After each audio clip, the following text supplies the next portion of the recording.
Well, the director of BICOM, that's the British-Israeli Communications and Research Centre, which is an independent body producing research and analysis about Israel and the Middle East, joins me now live from Jerusalem. Richard Pater, good morning.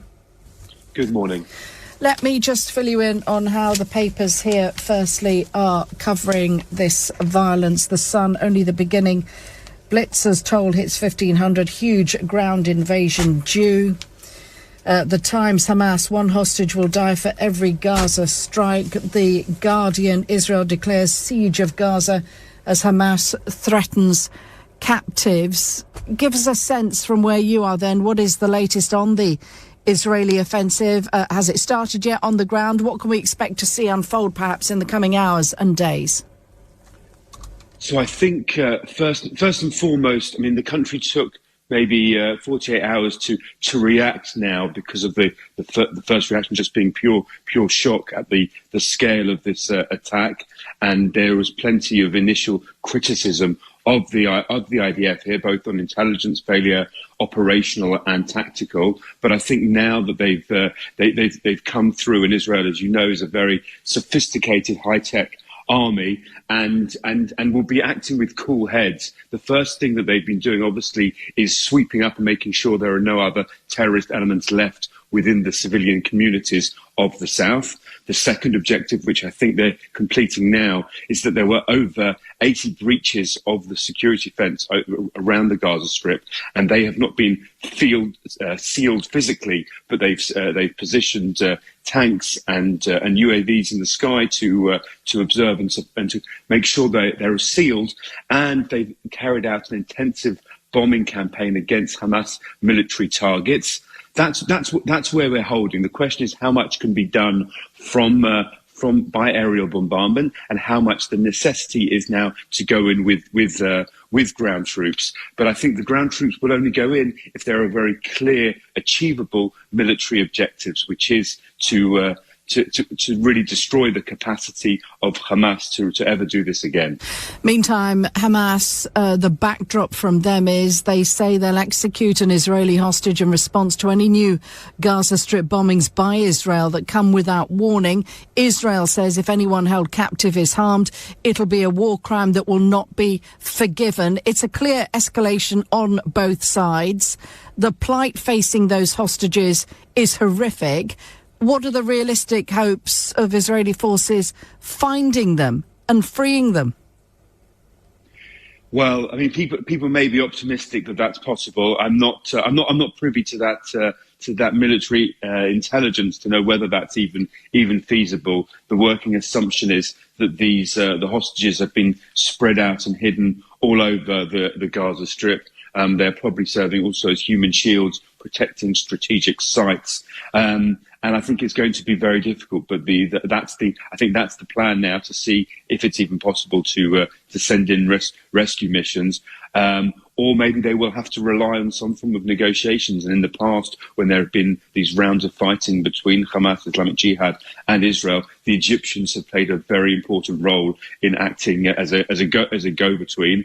And perhaps an element, I mean, what's been suggested is to try and relieve, at least on a humanitarian level, the women, the children, the elderly that are being held. But that we'll have to see how that plays out. Just going on from what you said there, I mean, you would have heard the warnings like we all did from the head of the UN yesterday, saying he's deeply distressed at the decision to blockade Gaza. Other experts saying Western leaders must work really hard now to avoid further escalation in the region. And yet the fact it remains Gaza is being cut off. That is a clear escalation, isn't it? And that move alone may draw in neighbouring nations. Well, I think that's also a non-kinetic move to add the pressure onto Hamas. I mean, we're in a ridiculous situation whereby they are reliant on Israel for gas and fuel and electricity. And I think, you know, what would the UK do if they were in a situation of having thousands of their civilians held hostage, and they were still supplying basic amenities to the enemy? It's an untenable situation, but at the same time, there is an understanding that Israel only goes after the terrorists and those that pose a threat, and that the the civilians of the Gaza Strip are not the enemy. So there is kind of a calibration there. And I think this is a short-term pressure move to bring the international community in as well and to put that extra pressure on Hamas. Tell us a little more about the conversations you no doubt have been having just with ordinary citizens there, ordinary Israelis, about the failure of the Israeli leadership, government, security, intelligence services to keep them safe, the failure to act on any intelligence suggesting a major attack by Hamas was indeed coming. Yeah, I mean, so this is very much the talk amongst the civilian population. As I said, first of all, absolute shock that this could happen. First of all, it's a change in mindset, because up until last weekend, the conversation around Gaza, the working concept was that Gaza was not interested, Hamas were not interested in escalation. They actually wanted to prove their governance. They wanted to prove that they could serve in administration and improve the economic situation for their population. And as such, Israel was in a conversation to expand imports and exports, to expand work permits for Gazans working inside Israel. And that was the conversation. Similarly, the borders are not only controlled by Israel, 3 out of 4 of them are, but Egypt is also in control of another one of the borders. So both in terms of the supply, everything, if there is a complete closure on Gaza, then it's in coordination with the Egyptians as well. And like I mentioned before, the Egyptians play that role in mediation. They also have that role of controlling their border, and it's up to them what they decide to do in terms of that as a power leverage.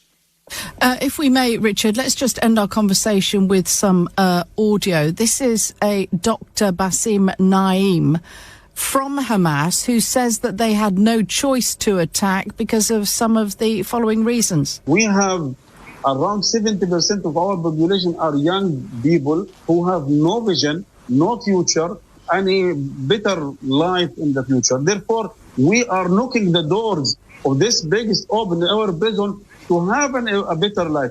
Literally saying high unemployment, no prospect for a brighter future, certainly for young people in Gaza. It's violence born out of oppression and a lack of hope. Violence literally because they have nothing now to lose. And that's a dangerous factor too, isn't it?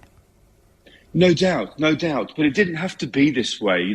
Israel has constantly had their hand outstretched for peace. For over 30 years, there has been a process underway whereby all that would have to happen is for the Palestinians to recognise the legitimacy that a Jewish state has the right to exist here.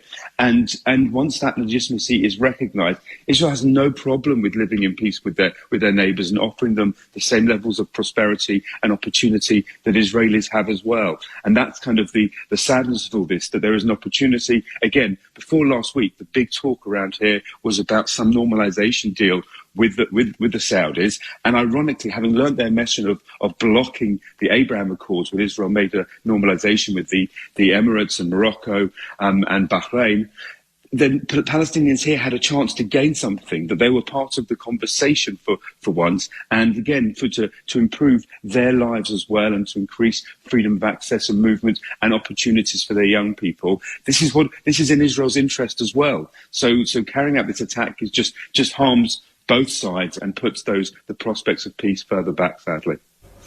Richard, appreciate your assessment, your update. Thank you very much indeed for joining us live from Jerusalem. Richard.